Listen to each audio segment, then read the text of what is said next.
ሰላም እንዴት ናችሁ? ይሴነኝ ዛሬም ሌላ ታሪክ ይኸውላችሁ። ምን ሆነ መሰላችሁ? ከዛሬ 4 ዓመት ወር 5 ዓመት በፊት አካባቢ ይመስለኛልና የሶስተኛ ክፍል ተማሪዎች ናቸው። በአጋጣሚ ከመስከረም ጀምሮ ነው ያስኳቸው የኔ ክፍል ተማሪዎች ናቸውና ከዛ ተማሪዎቹን ኦብዘርቭ እያደረኩኝ ወይ በሁለተኛው ቀን ነገር አንድ ኦድ ተማሪ እንዳለኝ ገብቶኛል። አየሁት ልጁን ማለት ነውና ሁሉም ነገሩ ለየት ያለ ከእድሜ ኩዮቹ ወይም ደግሞ በሱ እድሜ ካሉት ከነዛ ከክላስ ሜቶቹ ልጆች ትንሽ ወጣ ያለ ነገር አለውና ኃይለኛ ይመስላል። ኢንሰልት የስድብ ወርዶች ካፉ ይወጣሉ። ኢሚዲየት ወደ መማታት ነው። ምንም ነገር ይሁን እጁን ያነሳል፣ ይቃጣል ነገር ምናምንና በደንብ እየተከታተልኩ ነበር። አንድ ሳምንት ቢያንስ ይፈጅብኛል በደንብ አይዴንቲፋይ አድርጌ ልጁ ምንድነው የሚፈልገው፣ ምንድነው ችግሩ፣ ምኑ ጋር ነው ማስተካከል ያለብኝ የሚለውን ለማወቅ እየተከታተልኩ ነበርና ከዛ አንድ ሳምንት ሞላንና ምን አይነት ልጅ መሰላችሁ? ልጁ እዚህ ጋር ቆማለሁ ካለ ባጠገቡ ማለፋችሁ ሰልፍ ስናሰልፍ ለምሳሌ አሁን ላይን አፕ እንላቸዋለና ቁርስ ታይም ሲሆን ኦርቶይሌት ሲሄዱ ወይንም ምሳ ሰዓት እጃቸውን እንዲታጠቡ ሰምቲንግ ፓርትነር የተነሳ ላይን አፕ ስትላቸው በቁመት ነው አይደል የሚሰለፉት። ከፈለገ እሱ ከፊት ተሰለፋለሁ ብሎ ይቆማል። አይ እዚህ ጋር ቁመትክ አይደለም ይሄ ቦታ የኔ ነው የሚሆነው እኔ አጭር ነኝና እዚህ ጋር ልሁን ብሎ አንድ ልጅ ከመጣ ምት እንዳይመስላችሁ የሚመታው አንገታቸው ወይ ጆሮአቸው አካባቢ ነው። አንዴ ነው ድርቅም አድርጎ የሚመታቸው ጠረጴዛው ላይ ወይ መሬት ላይ ይወድቃሉ ልጆቹ ማለት እና ይሁን በቃ ከዛ በኋላ ኢቭን እኔን አቀባብሉ ነገር ነው ተዘጋጅቶ የሚጠብቀኝ ማለት ነውና አንዳንዴ አሁን ሲያልፍ ልሳቅና ያኔ በቃ በጣም ነበር ግራ ይገባኝ እደነግጣለሁ ምናምንና አንድ ቀን ሁለተኛ ቀን ሲደገም የመጀመሪያ ቀን ዝም ብዬ ኖርማል አናግሬው አለፍኩና በሁለተኛ ቀን ሁለተኛው ማግስቱ ላይ ማለት ነው ኢሚዲየት ትናንት እንዲያርገው በጣም ሰዓት ወስጄ አናግሬው አውርቼው ህጉና ደንቡ አለ ሩል ኤንድ ሬጉሌሽን የሚላል የትምህርት ቤት በየትምህርት ቤቱ ይለጥፋሉ ማለት ነው። እሱን እያሳየው እያንዳንዷን ካልተረዳህ ብዬ እንግዲህ ላስቲርም እዛ ትምህርት ቤት እንደነበር አውቃለሁና እያስረዳው በስቲክ እየነካው አስረድቼው አውርተን ሰዓት ወስዶብኝ እኮ ነው አውርተን ነገ ደግሞ ድጋሚ ሌላ ተማሪ እንደዚህ ያደረገ። ኧረ በኢየሱስ ክርስቶስ። ከዛ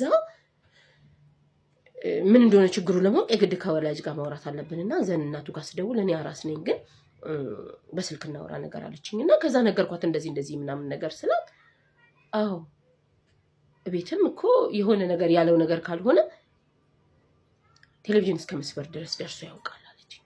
ሪሊ በኢየሱስ ስም ይሄንን እኔ ከሷ ጋር ስልክ አውርቼ መለስ ስል ከሆነ ልጅ ጋር ተጣልቶ የዛን ልጅ መሳቃ በመስኮት ወርውሮታል። በመስኮት ስላችሁ እኛ ሰርቆ ፎርዝ ፍሎር ላይ ነን። ከዛ ወደታች ወርውሮታል ማለት ነው መሳቃው ሙሉውን ማለት ነው። ከዛ በጣም ነው በቃ አዘንኩም ተናደድኩም በሰዓቱ። ግን የኔ ባህሪ ደስ የሚለው ስናደድ እርምጃ አልወስድም። ምን አደረኩት መሰላችሁ? ና አልኩት። እንደተናደድኩ አውቋል። ኃይለ ቃል አልተጠቀምኩም፣ አልተሳደብኩም፣ አልጮኩም። ና አልኩት። እንግዲህ ይሄ ልጅ ይሄንን ባህሪ ዴቨሎፕ ያደረገው ለአመታት ነው። ና እኔ የኛ የመምራን ወንበር አለ አይደል ይሄ ኮሚኒኬሽን የምንጽፍበት የራሳችን ማቴሪያል የምናደርግበት እና ሲንግል ቼር ነው የራሴ ብቻ ነው። ከፊት ለፊቱ ጀስት እንደሱ አይነት የፓርትነሬን ወንበር አመጣውና ፊት ለፊቴ ቁጭ አረኩት። ከዛ ምንም ቃል አላወጣሁም። እጁን በዋይፕስ አጸዳና ምግብህን ብላ በላ ዘን ብቻህን ሂደት አጥበህ ና ይሄው ሰዓቴን ታይሚንግ አረኩና ይሄው 2 ደቂቃ ምክንያቱም የራሳችን ፍሎር ላይ የፍሎሩ ትምህርት ቤቱ በየፍሎሩ መጨረሻ ላይ እጅ መታጠቢያ አለው። ከዛ የራሳችን ፍሎር ላይ ስለሆነ መታጠቢያ 2 ደቂቃ ሽንትን ካካለብህ የለብኝም እሽሹ ነው ሽንትን ሸንታ እጅን ታጥበህ 2 ደቂቃ ሰጥቻለሁ ይሄው ብዬ ታይሚንግ ሞላውና ላኩት። ሄዶ ታጥቦ መጣ።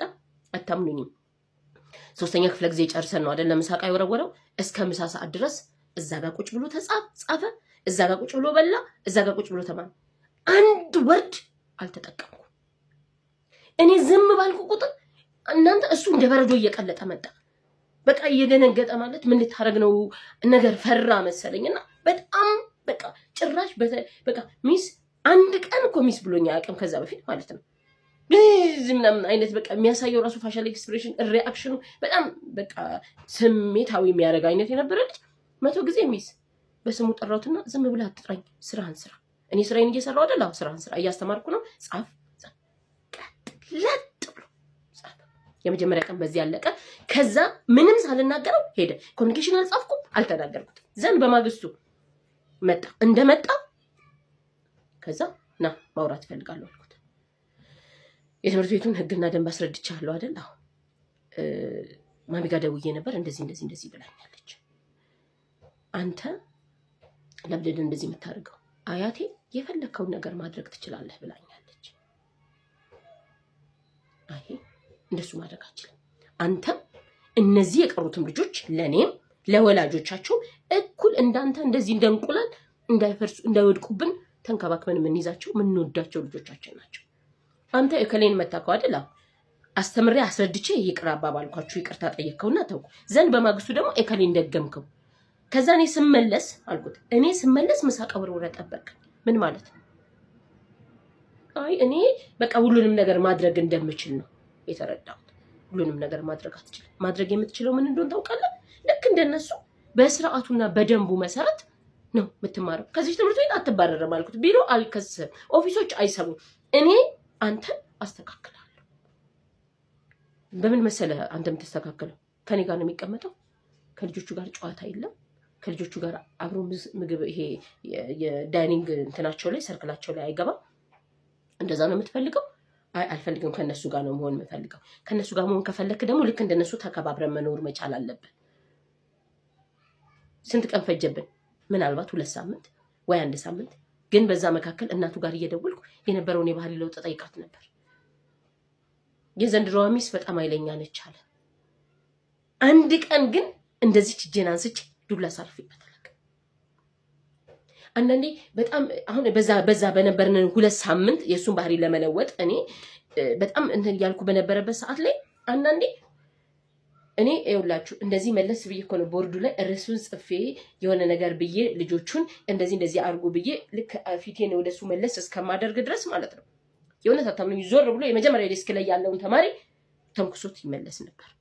እና ያኔ እኔ ስናደድ ማለት የሆነ ስበሳጭ የለም አልሰድበውም ወይ ጄን እንዲህ ለመቅጣት ምናምን አይደለም የምለው። ዝም ብዬ ፊት ለፊቱ ሄጄ እንደዚህ አየዋለሁ እና የፊቴን ለውጥ ነበር የሚያየው። ለካ ያ ነገር እኔ ምን መሰላችሁ? እኔ በሰዓቱ በጣም ካቅማችሁ በላይ ስትናድዱ ምንም ነገር ልታደርጉ ትችላላችሁ አይደል? ካፌ መጥፎ እንዳይወጣ እጅን አንስቼ እንዳልመታው ራሴን ኮንትሮል ያደረኩበት መንገድ እሱን ቀጣው። ዘን አልፎ ወጣ እንኳን ቢልብን ፈርስት ሴሚስተር ላይ የተሻለ የባህሪ ለውጥ አየንበት።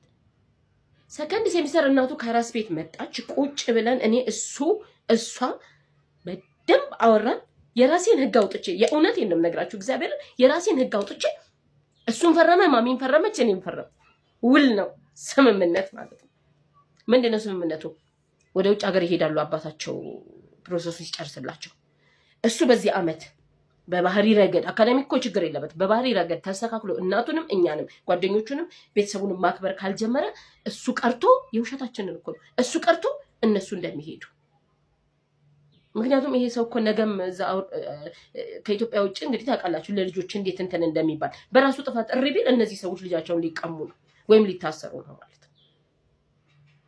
ስለዚህ እንደዚህ አይነት ልጆች ካሏችሁ ጠቅለል ሳደርገው አያቶች ወይም አክስቶች፣ አጎቶች አይናው በደንብ አንደርሳ። እኔ አክስት ነኝ፣ ከእናትነት ባለፈ አክስት ነኝ። በእውነት ነው የምነግራችሁ። የወንድሜ የእህቴ ልጆች እንዲነኩብኝ አልፈልግም። ግን ኬር የምናደርገው የእነሱን ስብዕና በሚያጎድፍ መልኩ አይደለም። በደንብ መጠንቀቅ አለብን። በደንብ ለነሱም ለነጋቸውም መጨነቅ አለብን ብዬ አምናለሁ። ወዳቸዋለሁ። መልካም ቀን።